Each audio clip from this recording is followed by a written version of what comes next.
सौंदर्यापासून वादळापर्यंत सामान्य कुक्कुटपालक बांधवांसाठी आपला मित्र उदय लाड घेऊन आला नौका व्हिडिओ पाहणं सर्वांच्या आवडत्या यूट्यूब चॅनल रायझिंग स्टार परभणीवर करतो आता स्वागत। जो चांदीपासून वादळापर्यंत सामान्य कुक्कुटपालक बांधव आहे त्यांच्यासाठी हा सर्वात महत्त्वाचा व्हिडिओ। जो व्हिडिओ आपल्या मनातील सर्वात महत्त्वाच्या यक्ष प्रश्नाची घेऊन आलाय उत्तर। जो यक्ष प्रश्न चांद्यापासून बांध्यापर्यंतच्या सामान्य कुक्कुटपालक बांधवाला सध्या या ठिकाणी सतावत आहे।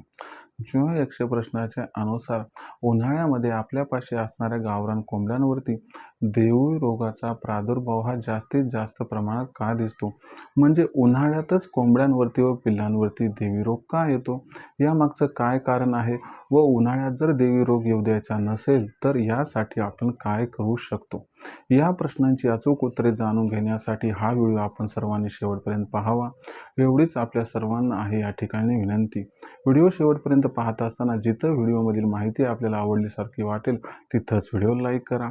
जास्तीत जास्त कास्तकार बांधव आणि कुक्कुटपालक बांधवांपर्यंत महत्त्वाचा हा व्हिडिओ पाठवण्यासाठी व्हिडिओला शेअर करा आणि जर आपण सर्वांनी सबस्क्राईब हे केलं नसेल तर सबस्क्राईब करून नोटिफिकेशन बेल ऑल करून घ्या।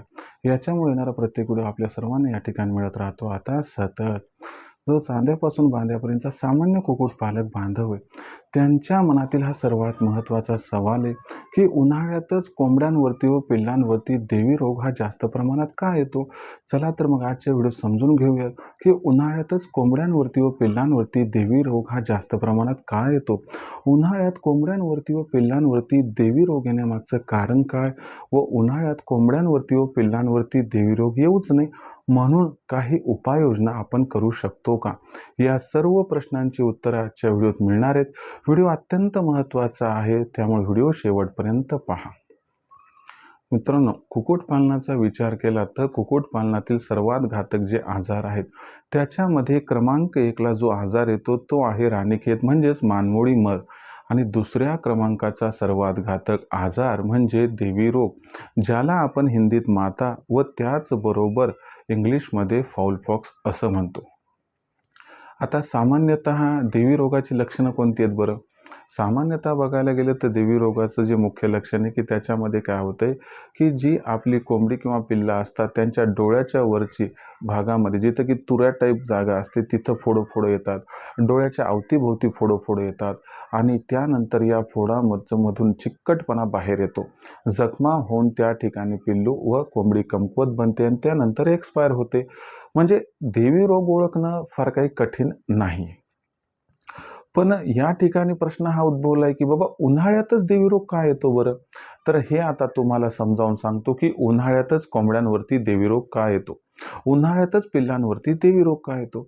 तर लक्षात घ्या मित्रांनो, देवी रोगाचं आणि उष्णतेचं 100% घेणं देणं आहे। जर आपण विचार केला की उष्णतेचं आणि देवी रोगाचं काय घेणं देणं, तेव्हा तुम्हाला या प्रश्नाचं उत्तर मिळून जाईल। लक्षात घ्या मित्रांनो, कोंबडीच्या व पिल्लाच्या शरीरात जर उष्णता खूप जास्त झाली तर त्या परिस्थितीमध्ये कोंबडी आणि जे पिल्ला असतात त्यांच्यावरती देवी रोगाचा प्रादुर्भाव हा होत असतो। याच्यामुळं आपण जर बघितलं तर आपली कोंबडी आपले पिल्ल शीतरक्तपेशी असणारे पक्षी येतं, याचा अर्थ की उन्हाळ्यामध्ये तापमान जर वाढलं बाहेरचं तर कोंबडीच्या व पिल्लांच्या शरीरातील सुद्धा तापमान वाढणार आणि कोंबडीच्या व पिल्लाच्या शरीरातील तापमान जर उन्हाळ्यात वाढलं तर अशा परिस्थितीमध्ये या ठिकाणी वाढत जाणारी जी उष्णता आहे ती या ठिकाणी फेवरेबल वातावरण तयार करते देवी रोगासाठी आणि याच्यामुळंच कोंबड्यांवरती व पिल्लांवरती उन्हाळ्यामध्ये देवी रोगाचं आक्रमण आणि अटॅक होत असतो। आता मग अशा परिस्थितीमध्ये की जेव्हा उन्हाळ्यात देवी रोगाचा प्रादुर्भाव अधिक होतो तर त्या परिस्थितीमध्ये आम्हाला उन्हाळ्यात कोंबड्यांवरती व पिल्लांवरती येणारा देवी रोगाचा हा प्रादुर्भाव कमी करायचा आहे। काय करावं तर लक्षात घ्या मित्रांनो, देवी रोग हा व्हायरल इन्फेक्शन न येणारा आजार असल्यामुळं देवी रोगाला रोखण्यासाठी लस ही उपलब्ध आहे। मग देवी रोगासाठी उपलब्ध असणारी लस कोणती, तर देवी रोगासाठी उपलब्ध असणारी जी लस आहे त्या लसीचं काय नाव आहे, तर या लसीचं नाव आहे मित्रांनो या ठिकाणी गंबोरा। आता काही जण याला गंबोरा म्हणतात, काही जण गंबोरो म्हणतात, पण लक्षात घ्या की जर आपल्याला कोंबड्यांचा या ठिकाणी देवी रोगापासून बचाव करायचा असेल तर कोंबड्यांना लस द्यावी लागेल. आणि कोंबड्यांना देवी रोगापासून वाचवायचं असेल तर कोणती लस द्यायची? तर कोंबड्यांना देवी रोगापासून वाचवण्यासाठी गंभोरा म्हणजे गंभोरो ही लस द्यायची असते. जर रोग येण्या अगोदर आपण या लसीचा वापर केला तर गॅरंटीनं सांगतो की कोंबडीवरती व पिल्लांवरती उन्हाळ्यात देवी रोगाचं जे या ठिकाणी आक्रमण होणार आहे किंवा देवी रोग येण्याची जी भीती आहे ती मोडीत काढू शकतो. मग आपल्याला ही लस कशा पद्धतीने द्यायची तर तुम्हाला सांगतो, तुम्ही कंटिन्युअस या ठिकाणी 20-20 दिवसाच्या फरकानं लासोटाच्या 2 लसी द्यायच्यात आणि त्याच्यानंतर गंभोराची एक लस व्हायला. म्हणजे दर 2 महिन्याला गंभोराची एक लस जर झाली तर देवी रोगापासून आपल्या कोंबडीची व पिल्लांची बऱ्यापैकी सुटकाही होऊन जाते. मग अशा परिस्थितीमध्ये देवी रोगासाठी गंभोराची लस 2 महिन्यातून एकदा दिली तर गॅरंटीने देवी रोग कमी होतो का? तर तुम्हाला सांगतो जवळपास 90 ते 95% गंभोराचं वॅक्सिनेशन दर 2 महिन्याला एकदा केलं तर तुम्हाला सांगतो कुक्कुटपालनात देवी रोग जो होण्याची शक्यता आहे ती शक्यता जवळपास 0 होऊन जाते. म्हणून न विसरता आपण देवी रोगाला रोखण्यासाठी या ठिकाणी गंभोराचं वॅक्सिनेशन करून घ्यायला हवं. आता काही जण म्हणतात सर देवी रोग आलाय त्या परिस्थितीत काय करावं?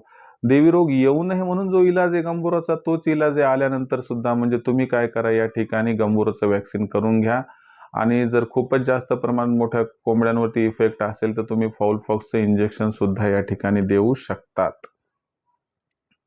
पण सिंपली सांगतो, जर कोंबड्यांवरती उन्हाळा काय कधीच जर देवी रोग येऊ द्यायचा नसेल तर त्या परिस्थितीमध्ये 2 महिन्याला एकदा तुम्ही गंभोराचं वॅक्सिनेशन करा. आणि दुसरी महत्त्वाची गोष्ट की आपल्या कोंबड्यांना जास्तीत जास्त पाणी पिण्यासाठी उद्युक्त करा. म्हणजे पाणी थंड असावं, पाणी थोडंसं चविष्ट गोड असावं. विशिष्ट प्रकारची चव पाण्याला असेल तर आवडीनं कोंबडी व पिल्लं पाणी जास्त पितील, त्यामुळे त्यांच्या शरीरातील तापमान कमी होईल, उष्णता कमी होईल, ज्यामुळे आपोआप देवी रोगापासून आपण त्या ठिकाणी कोंबड्यांना वाचवण्यात यशस्वी होऊन जाऊ. तर उष्णता हे सर्वात महत्त्वाचं कारण आहे की ज्यामुळे देवी रोग हा उन्हाळ्यात कोंबड्यांवरती व पिल्लांवरती येऊ शकतो. जर उन्हाळ्यात येणारा देवी रोग हा रोखायचा असेल तर 2 महिन्याला एकदा गंभोराचं वॅक्सिनेशन करा. उन्हाळ्यात जास्तीत जास्त पाणी कोंबड्यांना या ठिकाणी पाजत चला. घरगुती इलाज जे आहे ते तुम्हाला चलता चलता सांगून देतो. जर तुम्हाला घरगुती इलाजानं देवी रोग बरा करायचा असेल तर काय नाही, आपल्याकडे मेहंदीचा कोन मिळतो बघा, ते प्रेम दिलवन वगैरे ते घेऊन या आणि त्यानंतर काय करा, तो कोन घेऊन जिथं जखम झाली आहे समजा तर तिथं तिला पहिले डेटॉलनं धुवून घ्या आणि त्या जखमेवरती मेहंदीच्या कोनानं अलगद त्या ठिकाणी जी आहे ती मेहंदी रंगून घ्या. म्हणजे ती पूर्ण असणारी जागा टिकआउट करा.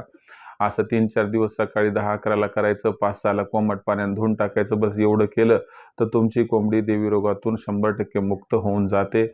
नाही तर दुसरा उपाय बघा की मनुका कोंबड्यांना जास्तीत जास्त खाऊ घाला, ज्यामुळे कोंबड्या शरीरातील उष्णता आणखीन वाढेल व सगळी उष्णता 4-8 दिवसात बाहेर निघून जाईल. यामुळे सुद्धा देवी रोगाला आपण संपुष्टात आणू शकतो. पण दुर्घटना से देर भली असं आपण म्हणतो. आणि दुसरी गोष्ट, तहान लागल्यावर विहीर खोदण्यात मजा नाही. त्यानुसार गंभोराचं वॅक्सिनेशन 2 महिन्यातून एकदा करा, ज्यामुळे सर्व समस्येतून आपली सुटका होऊन जाईल. तर मित्रांनो, ही होती तुमच्यासाठी अत्यंत महत्त्वाची माहिती की उन्हाळ्यात देवी रोग का येतो, त्याला कशा पद्धतीने आपण रोखू शकतो. मित्रांनो, ही माहिती आपणास कशी वाटली कमेंट सेक्शनमध्ये लिहून कळवा. काही समस्या असतील तर पाठवत चला, येणाऱ्या व्हिडिओच्या माध्यमातून देईल सोल्युशन. पण आपल्या सर्वांसाठी एक सर्वात महत्त्वाची या ठिकाणी असणारी उद्घोषणा आहे की आपलं नशीब पालटणारे ऑनलाईन ट्रेनिंग मी घेऊन आलो, ज्यात उत्पादनापासून विक्रीपर्यंत सखोल मार्गदर्शन आपणास मिळेल. आणि प्रामुख्याने हे मार्गदर्शन दर रविवारी संध्याकाळी 7:30 वाजता असेल, ज्यात मी स्वतः पहिल्यांदा लेक्चर देतो, त्यानंतर पुढच्या आठवड्यात वातावरण कसं राहणार याबद्दल माहिती देणार वेदर बुलेटिन व त्यामुळे कोंबड्यांवरती पिल्लांवरती काय परिणाम होणार, त्यापासून त्यांचा कसा करायचा बचाव.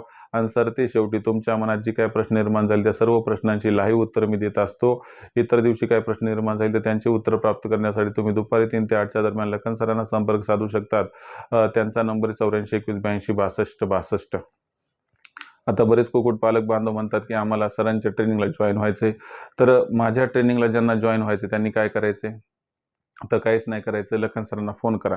8421826262 नंबर कॉल केला, लखन सर फोन उचलतील. त्यांना सांगा आम्हाला उदय सरांच्या ऑनलाईन ट्रेनिंग प्रोग्राममध्ये सामील व्हायचे.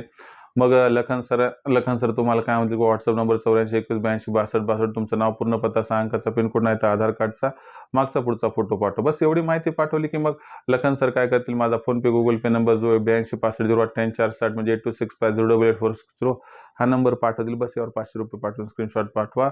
एवढं केल्याने अवघ्या 500 रुपयाच्या मासिक शुल्कावरती उत्पादनापासून विक्रीपर्यंत सखोल मार्गदर्शन हे आपणास मिळेल, ज्यामुळे लाखोंचा निव्वळ नफा कमावण्याचा मनसुबा होऊन जाईल परिपूर्ण.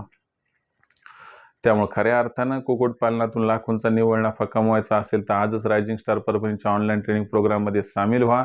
यासाठी एकदा कॉल करा 84 21 82 62 62 या क्रमांकावरती. तुम्ही जर या ट्रेनिंगमध्ये सामील झालात तर खाद्य खर्च 80% कमी होईल, शेडचा खर्च 70% कमी होईल आणि कोंबडीवर आजार येण्याचं प्रमाण बऱ्यापैकी कमी होईल. कारण लसीकरण कधी कसं करायचं आम्ही हे सांगतो आणि आजार आला तर तात्काळ काय इलाज करायचा हेही समजावून सांगतो, ज्यामुळे कोंबडीचा मृत्यूदर कमी होतो. आणि सरते शेवटी कोंबडी, कोंबडा, अंडे, पिल्ले यांची विक्री कधी कुठे कशी करायची याबद्दल सखोल मार्गदर्शन केलं जाते. त्यामुळं अवश्य विनंती आहे आपणास की स्वतःला या व्यवसायात झोकून द्यायचा असेल, व्यवसायातून लाखोंचा निव्वळ नफा कमवायचा असेल तर रायझिंग स्टार परभणीच्या ऑनलाईन ट्रेनिंग प्रोग्राममध्ये जरूर सामील व्हा. त्यासाठी लखन सरांना कॉल करा 84 21 82 62 वर. आणि मार्केटिंगची चिंता आपली दूर करण्यासाठी प्रत्येक जिल्ह्याचा मार्केटिंगचा व्हॉट्सअप ग्रुप सुद्धा आहे. आपल्या जिल्ह्याच्या मार्केटिंगच्या व्हॉट्सअप ग्रुपमध्ये मोफत सामील व्हायचं असेल तर 84 21 82 62 62 या लखन सरांच्या व्हॉट्सअप नंबरवरती आपले डिटेल्स पाठवा, ज्यामध्ये आपलं नाव, पूर्ण पत्ता, 6 अंकाचा पिनकोड अथवा आधार कार्डचा मागचा पुढचा फोटो पाठवा. एवढी माहिती पाठवा की तुम्हाला तुमच्या जिल्ह्याच्या मार्केटिंगच्या व्हॉट्सअप ग्रुपमध्ये मोफत सामील करून घेतल्या जाईल. तर हा होता मित्रांनो व्हिडिओ, ज्यात आपण बघितलं की उन्हाळ्यात कोंबडी व पिल्ले यांच्यावरती देवी रोग काय तो येण्यामागची कारणे व आल्यानंतर कोणती उपाययोजना करायची व येऊच नाही म्हणून काय करायचं आहे. तरी देखील काही प्रश्न उद्भवले असतील तर तुम्ही या ठिकाणी विचारू शकतात. येणाऱ्या व्हिडिओच्या माध्यमातून मी सोल्युशन करण्याचा प्रामाणिक प्रयत्न हा करत राहील. व्हिडिओमधील माहिती आवडली असेल तर व्हिडिओस लाईक करा. सामान्य कुक्कुटपालक बांधवांपर्यंत हा अत्यंत महत्त्वाचा व्हिडिओ पाठवण्यासाठी व्हिडिओ शेअर करा, सबस्क्राईब करून नोटिफिकेशन बेल ऑल करा. याच्यामुळे येणारा प्रत्येक व्हिडिओ आपल्या सर्वांना मिळत राहतो आता या ठिकाणी सतत. तर मित्रांनो, अशाच एका नवीन व्हिडिओसह मी आपला मित्र उदय लाड आपल्या सर्वांना आवडते YouTube channel rising star Parbhani मिळत राहील सातत्याने. तोपर्यंत सर्व शेतकरी मित्रांची व कुक्कुटपालक बांधवांच्या आजच्या व्हिडिओत आपला मित्र उदय लाड हा मनापासून व्यक्त करतो. आपल्या सर्वांचे खूप खूप आभार व्यक्त.